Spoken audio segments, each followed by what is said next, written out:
আল্লাহ সুবহানাহু ওয়া তাআলার অশেষ মেহেরবানি যে মহান মালিক লাখো কোটি মানুষ থেকে বাছাই করে দিনই এই মজলিসে আমাকে আপনাকে আসার বসার কিছু কথা বলা ও শোনার তৌফিক দান করেছেন।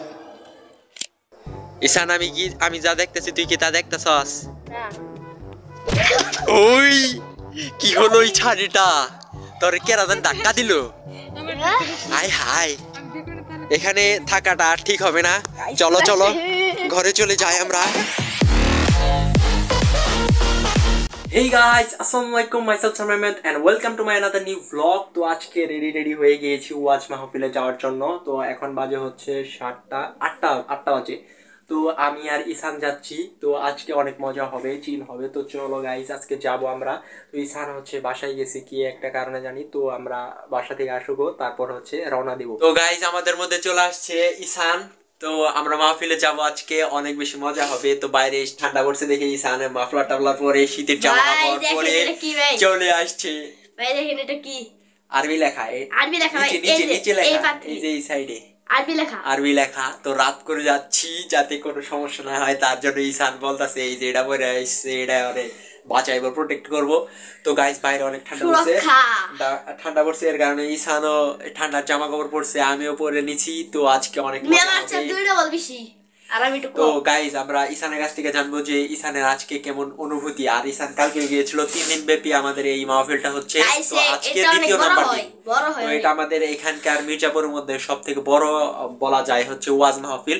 তো কালকে হচ্ছে ঈশান গিয়েছিল, ঈশান যে কি দেখছে এবং কেমন লাগছে, আজকেও আবার আমার সাথে যাচ্ছে, তো কেমন লাগছে সেটা আমরা জানবো ঈশানের কাছ থেকে। ঈশান তুমি বলো। গাইস অনেক মজা হয়, আজকে বাইরে অনেক বেশি ঠান্ডা পড়ছে। তো চলো গাইস বাইরে গিয়ে তোমাদেরকে একটু বাইরের ওভার লুকটা দেখাই, চলো।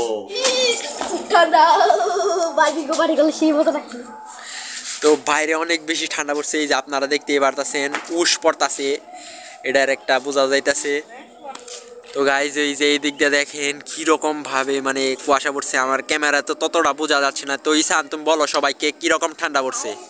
ঠান্ডা আমাদের এখানে, আর যারা যারা বিল্ডিং এ থাকলে তো বোঝা যায় না, ঘরের ভিতরে গাইজ বোঝা যায় না, কিন্তু বাইরে বের হইলে রাত্রে যদি বাইরে বের হই তবে বোঝা যায় আর কি। গাইস প্রচুর শীত। ঈশান আমি যা দেখতেছি তুই কি তা দেখতেছস? না। ওই কি হলো এই ছাড়িটা তোর কেরাদান ধাক্কা দিল? হাই হাই এখানে থাকাটা ঠিক হবে না, চলো চলো ঘরে চলে যাই আমরা। ও মাই গড ঈশানকে ভূতে ধাক্কা মারলো। গাইস আমাকে ধাক্কা মেরেছে, আমি পড়ে গেছি। তো গাইস এখন আর বেশি দেরি করব না, আমরা বেরিয়ে পড়বো। তো চলো ঈশান যাও এখন তাহলে চলো একবারে মাহফিলে গিয়ে তোমাদের সাথে একবারে ডাইরেক্ট দেখা হচ্ছে। আন্তরিকভাবে আমি দুঃখিত।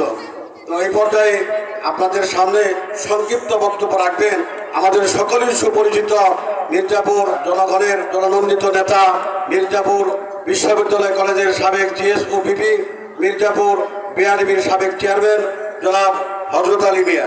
জনাব হযরত আলী মিয়াকে সংক্ষিপ্ত বক্তব্য রাখার জন্য আমি বিনীতভাবে অনুরোধ করছি।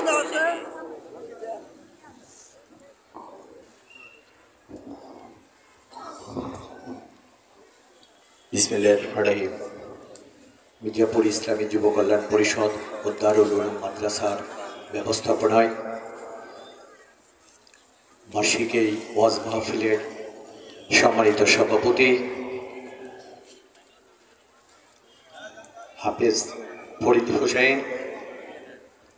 এখানে উপস্থিত আছেন বিএনপির জাতীয় নির্বাহী কমিটির সহ সাংস্কৃতিক বিষয়ক সম্পাদক, মির্জাপুরের গণমানুষের নেতা, ঢাকা বিশ্ববিদ্যালয় থেকে বেড়ে ওঠা নেতৃত্ব, মির্জাপুরের অত্যন্ত সাধারণের একজন রাজনীতিবিদ, জননেতা জনাব সাইদুর রহমান সাইস্তুরা উপস্থিত, আজকের এই ওয়াজ মাহফিলের প্রধান বক্তা সহ শ্রদ্ধেয় ওলামা একরাম উপস্থিত আছেন, লতিফপুর ইউনিয়ন পরিষদের সংগ্রামী চেয়ারম্যান জনাব আলী হোসেন রনি, বিএনপি নেতা জনাব হাজি সুরহা খন্দকার মোবারক হোসেন, জনাব শরীফুল ইসলাম শামীম, শহীদুর রহমান শহীদ। আলহামদুলিল্লাহি ওয়া কাফা ওয়া সালামুন আলা ইবাদিহিল্লাযীনা ইসতাফা। আম্মা بعد فأعوذ بالله من الشيطان الرجيم بسم الله الرحمن الرحيم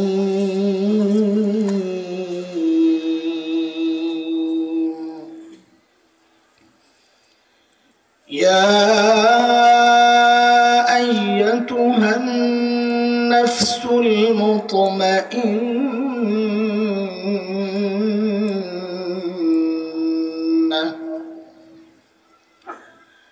ارجعي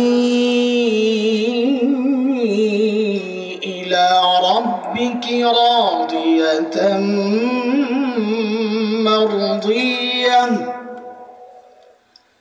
فادخلي في عبادي وادخلي جنتي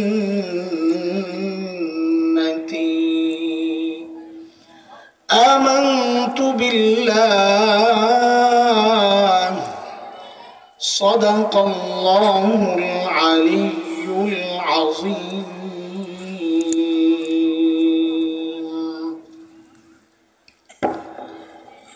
মির্জাপুর ইসলামী যুব কল্যাণ পরিষদ এবং দারুল উলুম মাদ্রাসা কর্তৃক আয়োজিত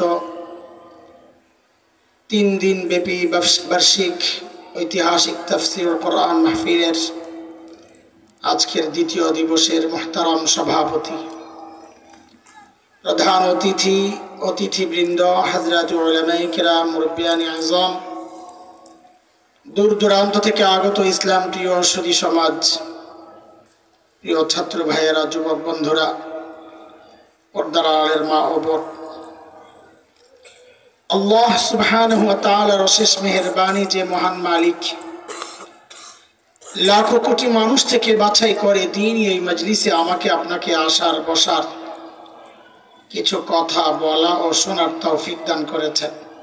যে রবের সিদ্ধান্তে তুমি দুনিয়ায় রাজি ছিলে, খুশি ছিলে, আজকে রব ফলাফল ঘোষণা করছেন, রবও তোমার উপর রাজি। পরীক্ষায় যেহেতু পাশ করেছ, পুরস্কার নাও। বলে কি? বলে আমার স্পেশাল বান্দাদের দলভুক্ত হও এবং সবাই মিলে আমার জান্নাতে ঢুকে যাও। এই হচ্ছে আয়াতগুলোর মোটামুটি তর্জমা, অর্থ, সরল অর্থ। আল্লাহ যে একটা ডাক দিয়েছেন, ইয়া আইয়াতুহান নাফসুল মুতমাইন্নাহ, ও মুতমাইন নফস। এই মুতমাইন নফসকে কাকে আল্লাহ ডাকছেন এবং ডাকটা আল্লাহ কখন দেন বা দিবেন, এই বিষয়ে আমাদের দারুল উলুম দেওবন্দ মাদ্রাসার প্রায় 55 বছরের প্রিন্সিপাল হাকিমুল ইসলাম কারি তৈয়ব রহমতুল্লাহ আলাইহি বলেছেন, তার বক্তব্য তিনি বলেছেন যে মুতমাইন নফসকে অনেক ব্যাখ্যা আছে, ওলামারাও জানেন। তিনি একটা সরল ব্যাখ্যা দিয়েছেন, সেটা হচ্ছে মুতমাইন নফস হচ্ছে ওই ব্যক্তি যে আল্লাহর ইচ্ছাকে নিজের ইচ্ছা বানায়, আল্লাহর চাওয়াকে নিজের চাওয়া বানায়, আল্লাহর পছন্দকে নিজের পছন্দ বানায়। অর্থাৎ আল্লাহ যা চান তা করে, আল্লাহ যা চান না তা ছেড়ে দেয়। তার নাম হচ্ছে মুতমাইন নফস। এই ডাকটা আল্লাহ কখন দেন বা দিবেন, তা হযরত একটা হাদিসের উদ্ধৃতি এনে বলেছেন, ইমানদার বান্দার মৃত্যুর সময় যখন ঘনিয়ে আসে, আল্লাহ তাআলা এই বান্দার রূহকে নেওয়ার জন্য মালাকুল মউতকে যখন পাঠান, তো সাথে জান্নাতি ফেরেশতাদেরকেও পাঠায় দেন, যাও আমার মেহমানকে যায় দুনিয়া থেকে আগায় নিয়ে আসো। এটা অবাক হওয়ার মতো কোনো কথা না। আমরা দুনিয়ার মেহমান, আমাদেরকে আগায় আনতে মানুষ দূর দূরে যায়, তো জান্নাতি মেহমানকে আগায় নিতে জান্নাতের ফেরেশতারা আসবেন, এটা অবাক হওয়ার মতো কোনো বিষয় না। কিন্তু সমস্যা হইল, এই বান্দা জিন্দেগিতে ফেরেশতা দেখে নাই। এখন হঠাৎ ফেরেশতা দেখলে যদি ভয় পাওয়া যায়, আল্লাহ তাআলা জীবন এই শেষ সময়ে তার বান্দাকে এতটুকু ভয় যেন সে না পায়, একটুও ভয় যেন না পায়, বিব্রত না হয়। তো হাদিসের কথা, ফেরেশতাদের আসার প্রক্রিয়াটা কি হবে? বলে ওই মৃত্যু পথযাত্রী মানুষটা দেখবে দূর থেকে একটা চমৎকার আলো তার দিকে ধীরে ধীরে আগাচ্ছে। সে তাকায় থাকবে, কি এটা এত সুন্দর, চোখ ফিরাইতে পারে না। যত কাছে আসছে ততই মুগ্ধতা বাড়ছে। সে কোনো দিকে তাকায় না, এক দৃষ্টি তাকায় থাকে কিটা। যখন কাছে আসে তো বুঝে সুন্দর চেহারাওয়ালা কিছু লোক ফেরেশতা। ফেরেশতারা তখন ওই মৃত্যু পথযাত্রী মানুষটাকে ডাকতে থাকে, বের হও বের হও। কি বলে ডাকে? বলে আমার সাথে কি বলে? এটা বলা লাগবে, কারণ সামনে একটা মজা আছে, এটা মনে না রাখলে সেটা মনে থাকবে না। বলেন ফেরেশতারা কি বলে ডাকেন? সবাই বলেন তো, আবার বলেন। এটা মনে রেখেন, আমি আবার জিজ্ঞেস করবো। আজকে কিন্তু পড়া মুখস্থ করতে হবে আমার সাথে, না ইনশাআল্লাহ। মেহমান নিতে পাঠাইলেন, মেহমান তো আসতে চায় না। তো আল্লাহ তো জানেন মেহমান কেন আসতে চায় না, ডাক দিছো কি বইলা। তো আল্লাহ বলবেন একটা কাজ করো, আমার মেহমানকে তার জান্নাতের বাড়িটা একটু দেখায়। যেই না তার সামনে জান্নাতের বাড়িটা প্রকাশ পাবে, তখন সে অস্থির হয়ে যাবে এই বাড়িতে যাওয়ার জন্য। আরে ভাই, আমার তাড়াতাড়ি নিয়ে চলো ওখানে। ঠিক ওই মুহূর্তেই আল্লাহ তাআলা ডাক দিয়ে বলবেন, ইয়া আইয়াতুহান নাফসুল মুতমাইন্নাহ ইরজিই ইলা রাব্বিকি রাদিয়াতান মারদিয়াহ ফাদখুলি ফি ইবাদি ওয়াদখুলি জান্নাতি। তো গাইস, মাহফিল শেষ করে আমরা এখন বাইরে বের হলাম। ভিতরে এখনো মাহফিল চলছে আর কি। তো আমরা একটু বাইরে বের হয়েছি আমি আর ইসান।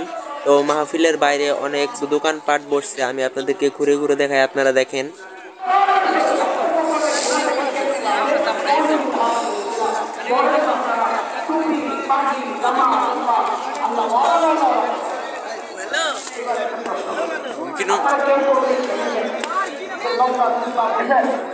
কেন?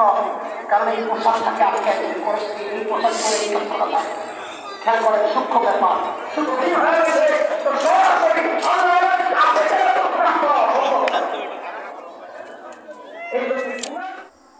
তো গাইস, আমরা মাহফিল শেষ করে এখন আর কি বাসার সামনে, যে এখন আমরা এখান থেকে যাবো আর কি। এখন বাজে রাত 12টা। তো আমরা মাহফিল শেষ করে আর কি বাসায় আসলাম, বাসায় যাওয়ার পথে আর কি। তো আজকের ভিডিওটা ছিল এই পর্যন্ত। কেমন লাগলো আজকের এই ভিডিওটি অবশ্যই কমেন্ট করে জানাবেন। তো আরেকটা মজার ভিডিও আমাদের খুব শীঘ্রই আসছে, যাই হোক ওটা অন্যদিন বলবো নি। তো আজকের ভিডিওটা ছিল এই পর্যন্ত। কেমন লাগলো অবশ্যই কমেন্ট করে জানাবেন। আর ভিডিও ভালো লাগলে একটা লাইক করবেন, এবং চ্যানেল নতুন দর্শক হয়ে থাকলে চ্যানেলটি সাবস্ক্রাইব করবেন। তো দেখা হচ্ছে পরবর্তী নেক্সট ব্লগে। সে পর্যন্ত সবাই ভালো থাকবেন, সুস্থ থাকবেন। টাটা, টেক কেয়ার, খুদা হাফেজ।